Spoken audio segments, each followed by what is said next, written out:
Prime Pal of I Run Far here with Alex Nichols before the 2015 Les Templiers. How are you, Alex? Pretty good. You had a good race here last year. Yeah, it was sort of like the start to a lot of good races, actually. You've had a really good last year. Yeah, no, definitely.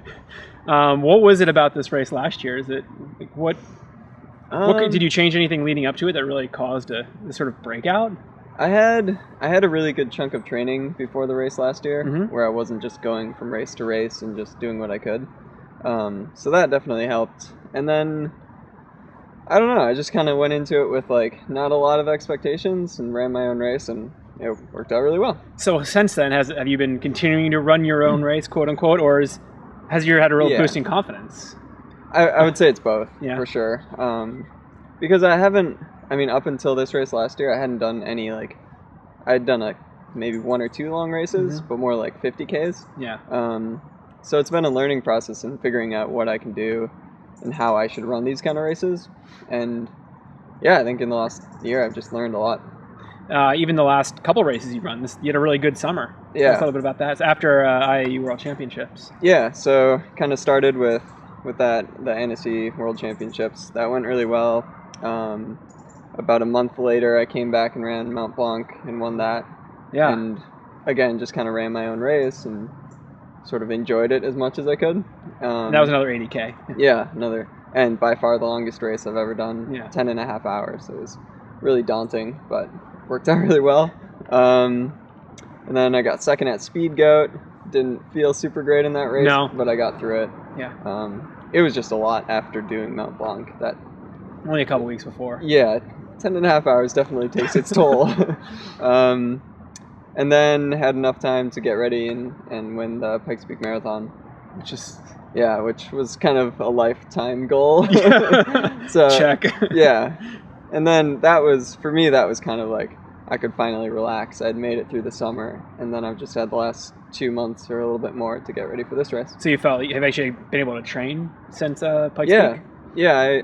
I had a couple of issues after Pikes Peak. I think just from that downhill. It's a hard downhill. It's like just fast and long, 13 miles continuous. It took more out of me, I think, than like maybe Annecy did. Really? Yeah. It's crazy. Just a little higher intensity? Yeah, exactly. You can never back off, and it's just fast. A Mont Blanc Marathon, 80K down, you can't crush the downhill. Right. You have to conserve kind of the whole time, and Pikes Peak, there's no conservation. No. You pretty much just have to go for it from the get-go. Did you run pretty strong on both the climb and descent at Pikes Peak? Downhill was definitely better. Yeah. I just, for some reason, was just not feeling the uphill that day. And I just knew I had to get close enough to the leaders that I could pass them on the downhill. You felt pretty confident that you could. Yeah. Especially after all the big races. I knew I had that kind of leg strength. Now, for this year, it's your second year at Les Templiers. Yeah. Did you prepare any differently this year, having seen the course last year? No, I tried to do kind of similar stuff to last year since it worked so well. Because it is just a really interesting mix of really steep climbs, steep downhills, and then flat, fast running. So you did more of that more flat and fast running than you did before Mont Blanc and Speed Goat and all that? Yeah. Those races I just focused on uphill and downhill, and this one trying to get some like tempo runs, then even a couple of short races, just local races in town. Even this past week?